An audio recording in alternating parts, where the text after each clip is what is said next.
Thanks, everyone. Thanks for staying through all that. How do we begin? In the beginning. That was a lot of personal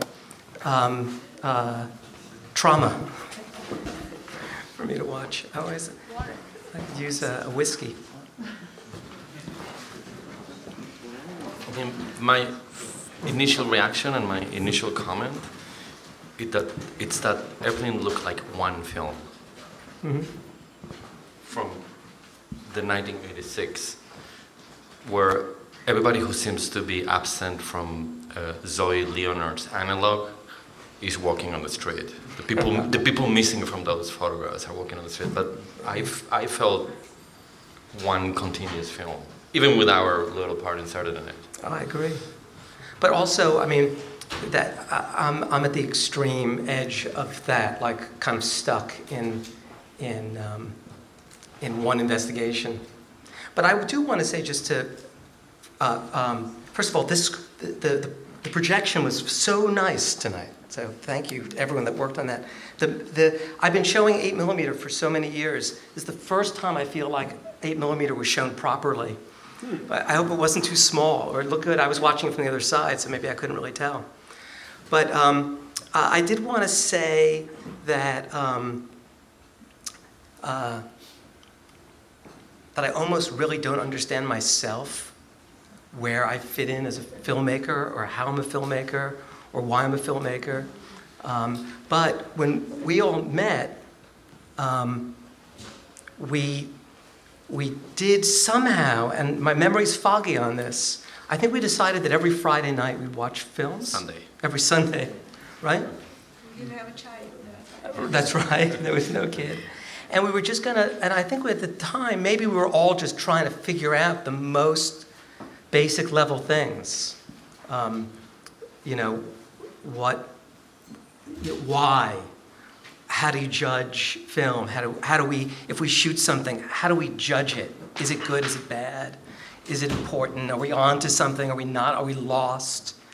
And somewhere in the first film, in Boytown, which is this very, I mean, I haven't looked at that film in God knows how long, and it's from 1987, and in a way it was made, you know, just post Bard College film department,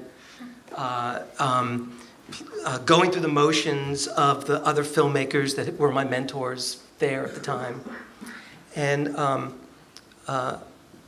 but when anyway, that's what I'm thinking. I'm thinking about how I was lost a little bit, and we cobbled something together. And I don't think I changed very much as a filmmaker, but the difference for me is I didn't know why or what, and now I think I have a more grounded idea of why. What I see that yes, they look one film, but I will also say no, they don't, because the first film you have the angle as your style, right? Right. And it's very predominant, and you have some punch shots, but not a lot. Right. The second film, you introduce sound, in which you didn't have before, because you were super restrict about silent film, right? And in the third film, I think you really start to create your style and your voice. That's the way I see. And then there's a lot of things in the third film that the camera movement and the pace and the idea of trance in cinema, in the way that you really lost yourself in the image, right? That you really get in stop. And I think you're building this body of work. Yeah, and Stop begins when I'm just filming. At that time, I was working as a director of photography. Yeah. And I was working all the time as a director of photography. I was so busy. There are more planes than in James Bond. Yeah, that's right. And I, in some ways, just stopped. There was no sense that I would even have time to make films that were my own films at that time. And so all of that stuff at the beginning of Stop was made 100% because I had a kid suddenly, and I thought that 16 millimeter was a really kind of nice way of doing the kind of things parents want to do. And then there's a certain point in the course of those roles where I kind of freak out over what's going on between me and the image. And maybe that is actually close to where you become kind of peripheral characters in that first part of Stop. And in the subsequent 3 parts, you're actually more present. But there was, anyway, that trip to Paris. I mean, the first thing when we say we were meeting on Sunday night trying to figure it out, but this, to me, has always been production almost without an audience. Right. Deliberately so, without an audience and with a chosen audience. So, to an extent, we chose each other as audience and interlocutors. Even, I mean, it didn't have a specific place to be in the world, the gallery or the museum, or except the micro cinema.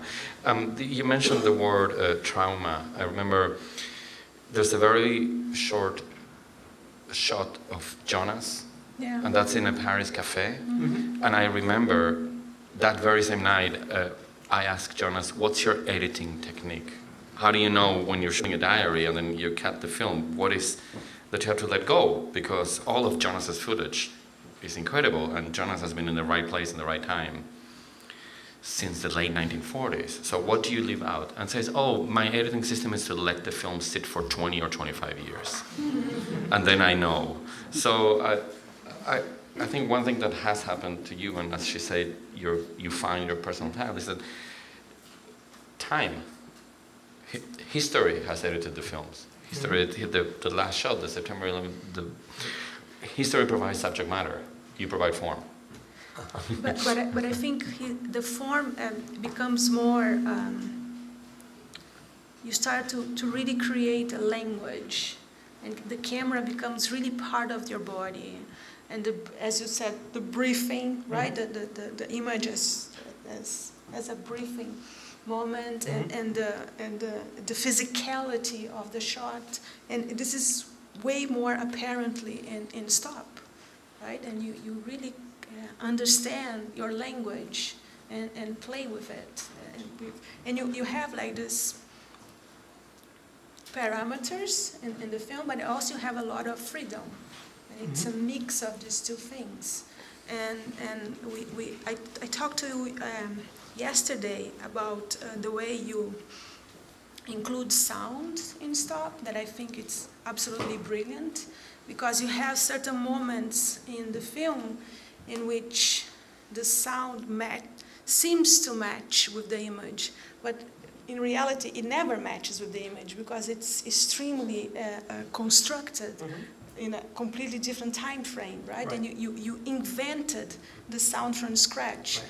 And then you have these moments in which the sound collapses with the image, and the moments that the sound completely detaches from the image, and it creates another perception of what exactly is going on, right? And I think this moment in between that the sound is not connected with the image, for me, are the moments in which I get detached from the image, that I get really, I get immersed in the footage, and I really lose myself.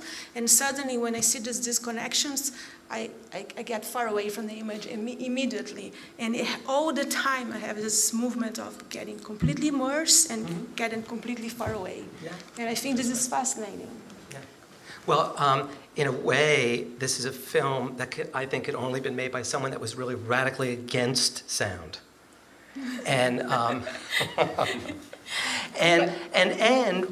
know, I mean, against sound and for the idea of the movie camera, in this case the Bolex, as a sole technology to produce a film that should be its own channel.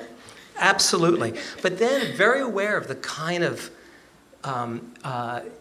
terrible, painful yearning for sound. I mean, the sense that it doesn't work. And, right? But I think in Twins, Uh-huh. that's the way you introduce sound, because Twins, it's kind of unbearable, the sound. Yes. Yeah. Right? You really, the sound is very preeminent. Yeah. And I remember at that time when you're doing it, you were very happy that you're creating this Yeah. difficult sound. Yeah, because I remember? think everything was silent Yeah. until Twins. Yes. And Twins, there was, Nick and Karin invited me to somehow participate in this film that they were making that spanned both sides of 9/11. And, but I thought to take my footage, and at the time, everything that I was doing was, it was all this sort of sentimentally produced film that I was making very unsentimental structural systems around. And I remember the idea was to take your film and to use that as a score for my film. Yeah.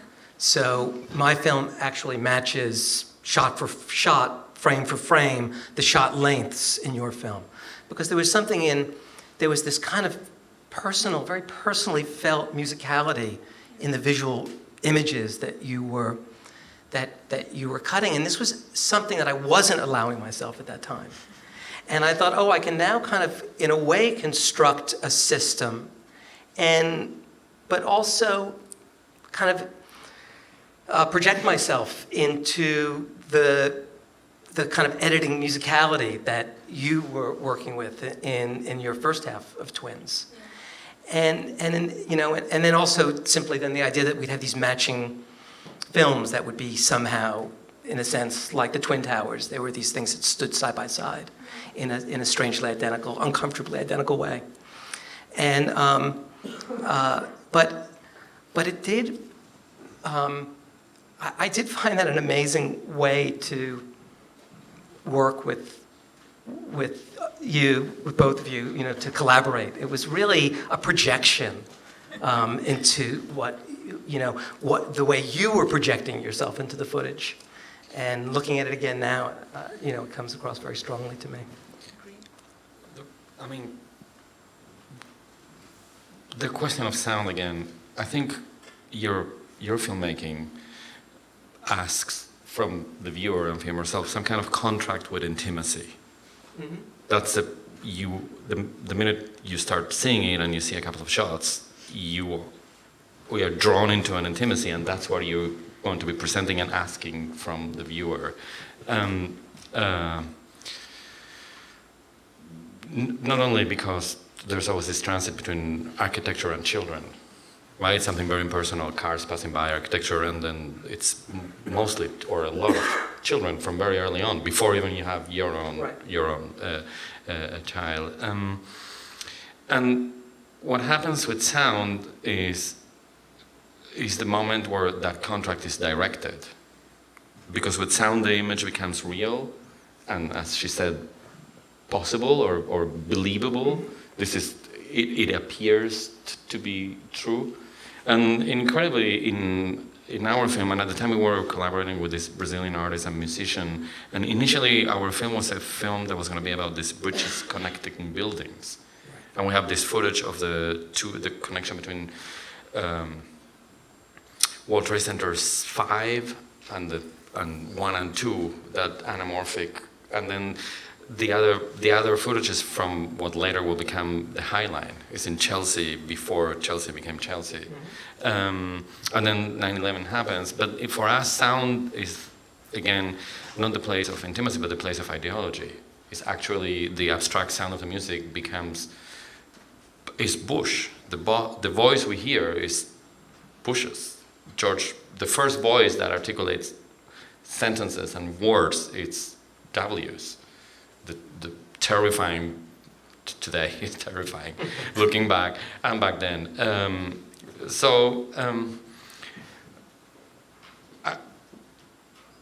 Perhaps sound is the moment in which you accept that contract, that you will present the viewer with an intimacy, with the reality of an intimacy. And I think that's what leads later to a feature film. To a feature film about music, no less, and about intimacy and music. But it's somehow coming out of the form the formal constraints of the image itself and accepting that, which is also accepting, as she said, that the image is constructed, is, well, it's accepting the spectacle somehow, right? It's accepting the untruth, the inherent untruth of film. Right, that's right, because the image is immediate, and it's produced immediately, and it kind of exists as a proof. And actually, I think it's this embedded theme in film. Right. But sound is, I think, one of the polarities of life and film. But it's also a departure from your teachers. The traditional solution for a quote-unquote experimental film for sound is the voiceover, because the voiceover will never be alive. It's Jonas speaking over his own film. Yeah. Even in Hollis Frampton is Hollis's text and Michael Snow speaking. So the voiceover is truthful as the footage. Right. Well, there's that, and then there's the Kubelka The model, which is structural, which is kind of the pentultimate Right. use of sound. It hasn't gone past that, and you know, I don't know. Maybe we throw in the score of Scorpio Rising, so I did want to face that challenge of dealing with quite an impossible formal area, and I don't know how. Oh, wait a second. Actually, this is how it started. Jason Simon invited me to make a 1 minute, 60-second piece of a exquisite corpse feature film. Every filmmaker invited would make just 60 seconds of it, knowing only the first few seconds of the prior one. And I thought, oh, this should feel Hollywood, because it's a feature. Okay, and so I took my silent film and I said, well, I'll make it feel more movie-like. And then I became crazy addicted to this kind of reconstruction of what the sound may have been like, and how truthful could I be? Not truthful, but how much could I produce that illusion of randomness and truth, which is so hard to do. And yeah, No, you invited it. I mean, to me, the amazing moment is you invented something that I don't think anybody had invented before, which is to recognize YouTube as a sound library, because you can search a subject and ignore the image, and then it's a sound library, which is what you invented to produce that soundtrack. well, I'm not sure if no one else had done that before, but I've got to tell you, if you're looking for sound, yeah, it's pretty amazing. But ultimately, what I found, what I'm thinking about with the sound is how to see film silently. So all that sound, in a way, is there so that you can enter into the silent passages and kind of be fooled into the immersiveness that the sound allows. Because really, I don't want sound. But if you don't have sound, there's almost a physical... Like, I've never gone to a Stan Brakhage screening ever once in my entire life, and I've been to hundreds, where someone in the audience didn't have a coughing fit. Right? Because the organ to make sound, it starts to get like crazy activated in this despair. But, you know, and this is, to me, one of the polarities of filmmaking. It's that, you know, if you want to break it down and think, what is perception? Because film is this way of kind of drawing perception. Yeah. And so if you want to think about it without film, you want to think about it sitting in a room by yourself. We believe that sound and picture exist on separate channels because we're kind of been talked into it from our film knowledge. But it's almost hard to know that they don't. Yeah. That everything gets joined into thought. And so that's the kind of the weird space that I'm trying to draw with sound. And it's very present Right. in the editing and in the way you draw the viewer to have this immersion, and then you break. Immersion, right. And then you break. Right. And when you break, of course, you know, the silent films like Boy Town desires the audience to kind of sensitize themselves to all of the various rhythms that are going on in the shot. I mean, which is kind of a classic idea from lyrical film, but there's the internal rhythms, and then there's the rhythm of the cut, and these things behave harmoniously or dissonantly, and this is what you're dealing with.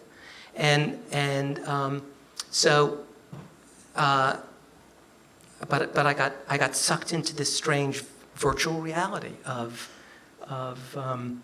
drawing the scenes. Like I'd look at them and render them somehow in sound, and that was wildly obsessive, a year's labor, with all the lips moving and trying to make it really seem like the person's talking. The reason why you never understand a single thing anyone says is because it's just like I'm getting a syllable here and a syllable there to match their mouths. I know you two spoke, so I should speak now. That's why you're looking at me. Well, fair is fair.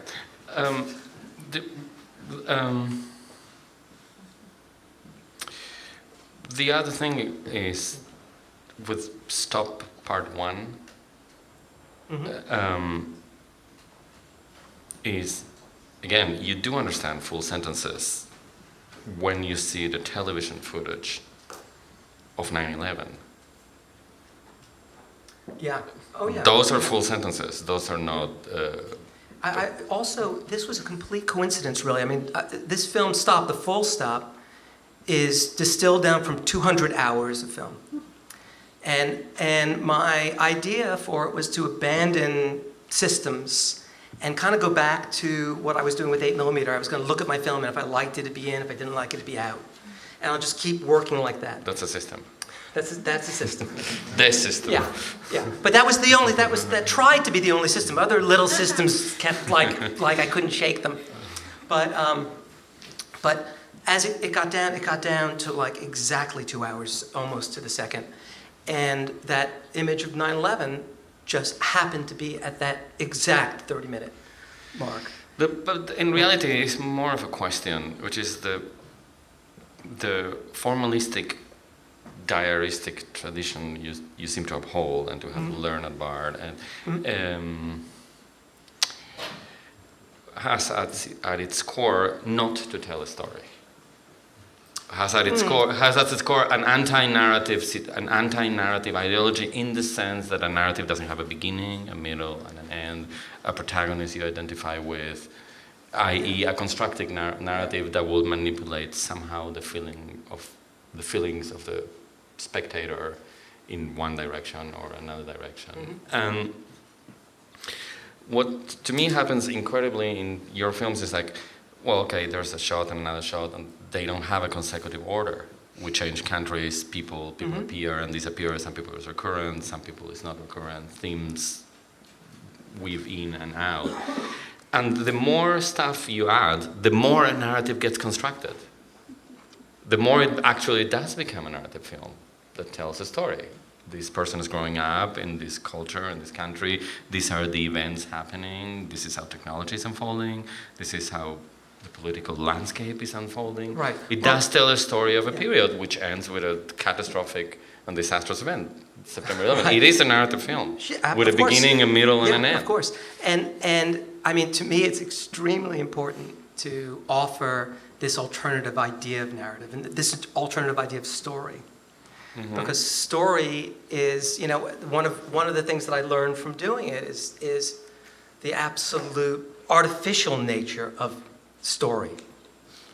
And that, that in the same way that the way we perceive the world is really nothing at all like a picture, the way we travel in time over the course of our lives is equally nothing like story.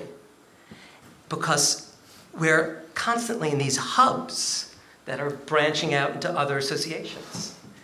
And so in a way, this kind of filmmaking tries to present a storytelling method. But you seem to be talking about a model of perception. Yes. Or that filmmaking, like describing some kind of phenomenology of perception. Yes. Or knowledge formation. Yes. Okay. This is time. Yes. Yeah.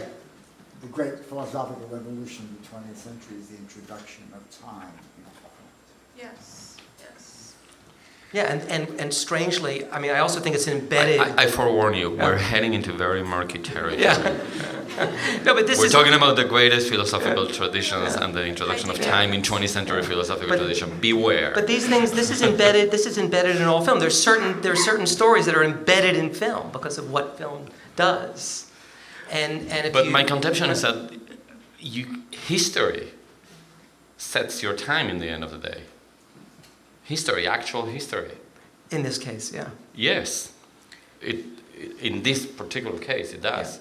Yeah, and I would say that the three later sections of Stop after this are all continue to be affected by that one historical moment.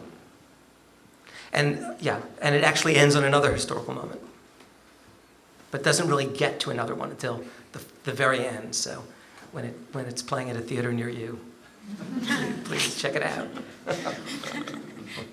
I think we'll extract more out of you if we open Yes. to questions or, anytime there's questions and answers, there's people who want to actually make statements, not questions. And they try to disguise them as questions. So if somebody has a statement, make statements. Don't ask questions. Please. Can I start with a question?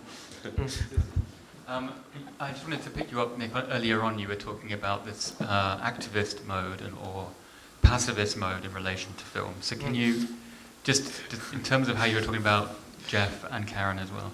Well, I remember when we were meeting every Sunday night with a 60mm projector and an 8 projector and looking at different films, ours and others, that Jeff once said that turning on a projector is like igniting a fire.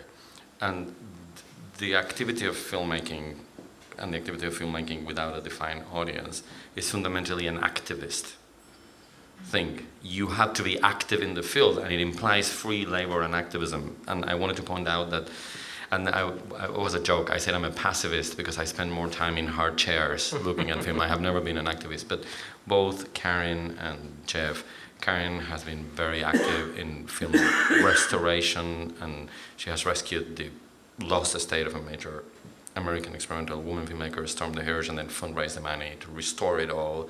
And Jeff, who was a founder of the Collective for Living Cinema, a curator of a film series, then in the collective gallery that we have, Orchard, brought consistently film and film projects and situations, along with Jason, who's also an activist in that sense.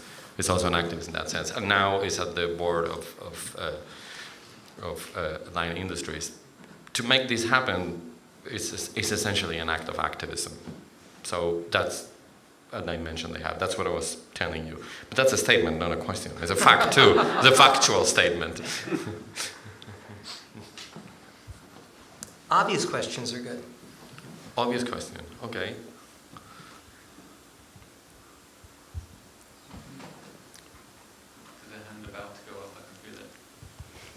Warren, ask a question. Or make a That's statement. easy for me. My question might be your question. In what order? Beginning, middle, and end? That's very obvious. Sorry, I'm playing Godard. That's an unanswerable question. I just wanted to give you your due. That's the new world order. You have to answer now. I'm stumped. That was unanswerable. The Sphinx. The Sphinx, exactly. But I have something to say. Maybe it's not very precise, but I remember when we started to hang around and watch films together, every time you were going out, you had a camera with you, right? Mm-hmm. And you were filming all the time. And your relationship to the world was through the Bolex, right? Yeah, why did you It stop was shooting? really impossible to see Jeff in any location without a camera, right? and you are constantly filming. It also had become socially acceptable that he was shooting, right? But and then you have this double situation in which you participate of the social gatherings, but not really, because you are framing all the time everybody, right? But the act of framing in your case, I think it's more trance-like, because you are really into the picture in your mind all the time. Yeah. You're building these images all the time, Right. and you are there, but not really. And I think it's so intense, your relationship with the camera through all these years, that you end up creating these very structural forms in order to counteract this profound relationship that you have with cinema, right, and your films. And then when I think, for example, about Stop, I really, because it's the last film before your feature, I see this trance quality that it's very, very embedded. But I also see the index, right? That it shows you the role all the time, and it has this multiple relationships with time. Right, you have the experiential, the phenomenological relationship, but you also have the meta structure. That's right. And the material. Yeah, and the material, extremely intense. Yeah, but and you have all this like interconnected. Can you talk a bit about this? Well, I will say this may sound kind of trippy, and it's something it's an insight that I gained after filming a lot. But there's this thing. Okay, I'm not crazy. Where the landscape is looking back at you.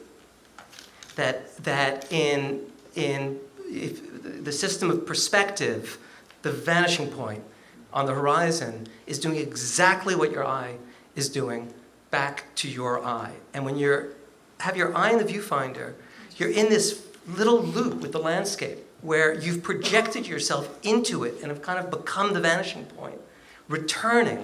And you're facing yourself in that landscape, and in a weird way, it made me realize that on some personal level, the act of filming is this kind of process where you become aware of the world being your own projection. And when you strike that balance in the viewfinder, things do come into balance. I mean, I think that's actually in some unconscious way, without anyone knowing it. That's how compositions take form in a shot. That's how meaning is determined in a shot. That's how you know the meaning. When you look at, that's how you know if you see, look in the viewfinder, you see a barking dog, that it means, an angry dog, because of this kind of projection. And I don't think people are aware of it, but I think this is what operates. And the more the more I'm led by that sensation, the more the camera leads me to things kind of like a divining rod. And this chance operation starts to become almost unbelievably fertile. Can I be devil's advocate?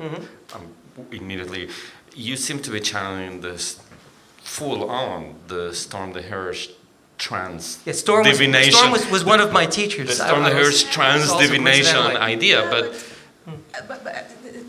it's clear in the way he creates. Also, I've never the seen image. anybody shooting like Jeff. He neither cocks his head nor he puts the eye in the viewfinder. The head remains straight and the camera goes either up or down, and at times he doesn't even look. It's a very specific way of holding the camera. But isn't meaning socially constructed? The meaning of a barking dog is not determined by all these images we have seen of barking dogs. Isn't the meaning of the landscape determined by Turner and Manet? How can we possibly claim that between you, the camera, and the landscape looking back at you, all meaning is encompassed? The meaning of images is a social contract. Yes, that we've absorbed. Yeah, and internalized. Yeah, I don't think this is in contradiction. But neither I. But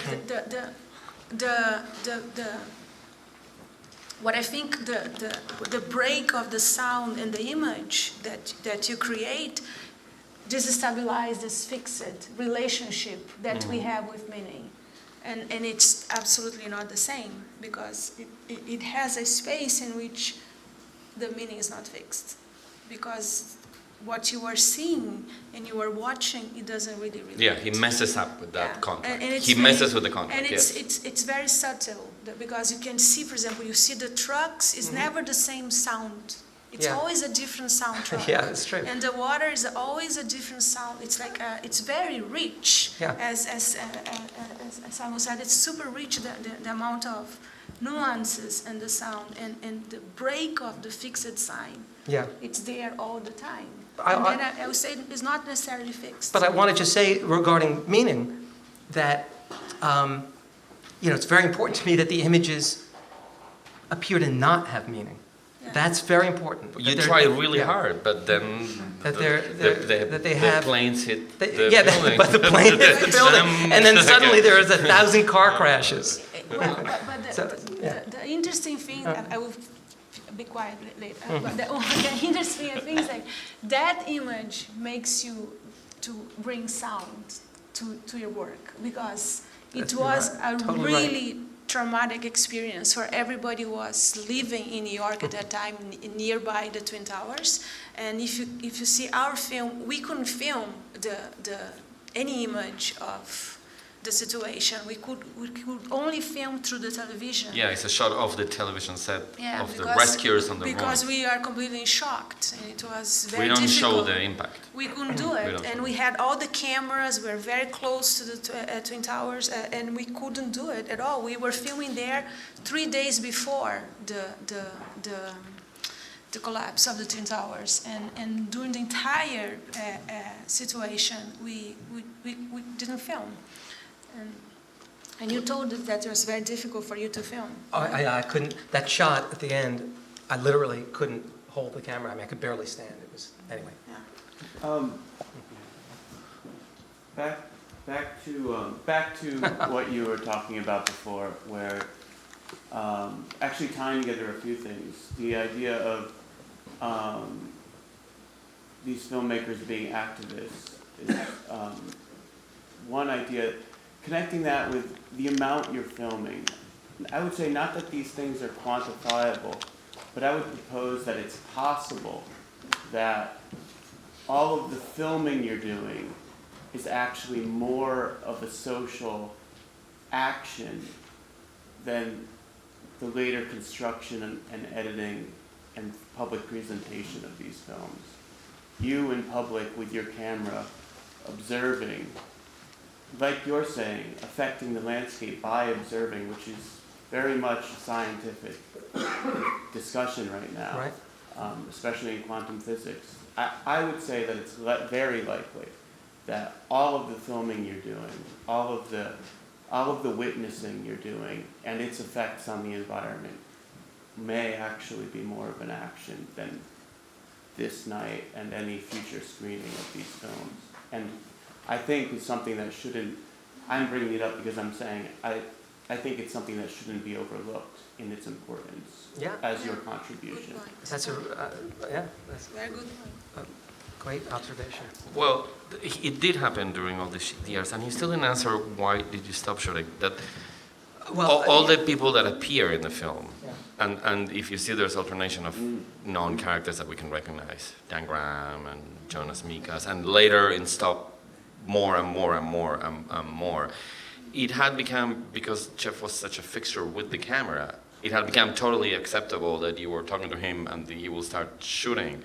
People's behavior were unmodified by the camera, completely unmodified by the camera. He had created in a fairly large social realm, and he also, something else he does, and Jeff has shot other things for me on the street, where we were working on the street and doing things. He has an ability to disappear when he's shooting. It's like, I don't know, he's in the middle of a mess, Times Square, people on the street, cops, you're not allowed to shoot, whatever, and it's like he kind of disappears, really, and gets to shoot. So, in a way, it's like an all-seeing eye like standing in mid-air somehow. This idea of your very personal and subjective action or point of view. That's how I've experienced it, being there. I mean, I was there when some of the shots were made. Is that an accurate description?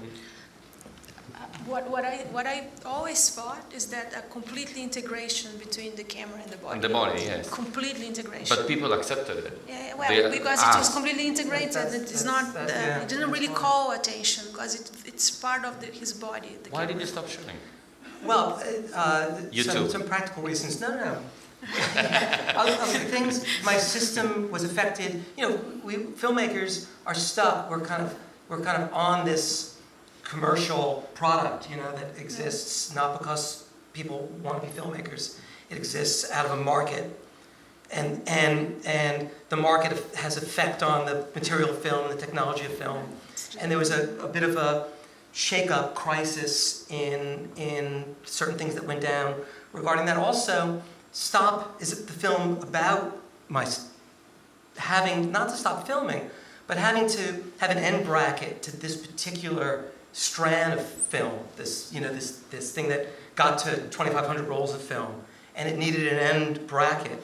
And then immediately after coming to that bracket, I spent a year making a feature film, a narrative film, in sort of more or less the Hollywood system of making a feature film. And that was a very intense experience, very all-consuming experience, and a very satisfying one. And but I'm filming now. I'm dragging my stupid Bolex around with me again these days. Oh, Wow, that's nice. One of my favorite points was when your daughter turned. I just wanted to say at that point that one of my favorite things was when your daughter turned to you and said, "Dad, stop it." Yeah, Daddy Stop. That's Yeah, the title, Daddy actually, Stop. comes from that. It's great. Yeah. I wanted to call the film Daddy Stop, and everyone said that sounds like really terrible. I'm like, my God, it's amazing. So I just kept Stop, but then Stop kind of opened it up for different interpretation, which was important in the end. But it was also of all of the footage where I try to make it look like someone speaking. It was so completely obvious to me what was being said. Really? It's nice. Was that the only point, Daddy Stop, where you had anyone acknowledging? Because it seems to me that most of the shots, even with some of the adult shots, it's almost as if, and when you say, Nick, that he disappears, it's almost as if, you know, that the camera was always sort of embedded in you, so that you're just totally, most people are oblivious, and of course kids don't give a flying fig. Well, the problem with being acknowledged is that weird mystery about the camera and the person, and this is a classic mystery. Like, where's the person? Who is that person? I like to say that in the projection that we make as an audience into films, we're kind of really projecting ourselves into someone else watching the film, not into the film. Wait, rewind, repeat.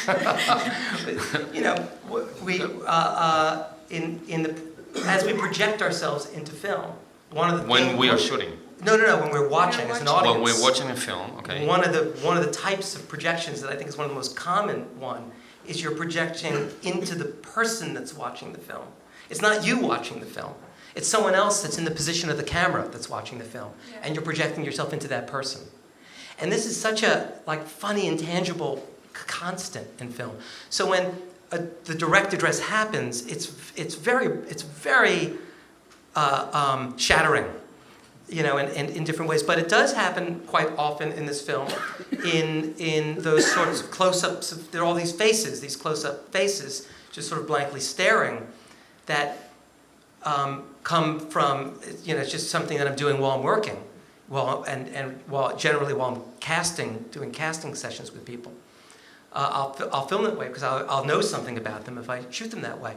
But then when I looked at the footage, it's like, wow, that's another language. Yeah. It's another language when they're looking at the camera. So you can't just do it, because if someone looks in the camera, the image is speaking a different language. Is then in your in your theory of the landscape and the perspectival point of view talking back at you, and in fact the lens being a mirror in which you see yourself, there's a difference when that happens with subjects and when that happens with objects? Huh. Yes and no. No, I mean, you can imagine it happening with the subject because it's easier Well, for us it to should imagine happen with the subject. the projection. Sorry, But yes, subjects do look back and talk back. But the landscape, and this is the thing of the pan.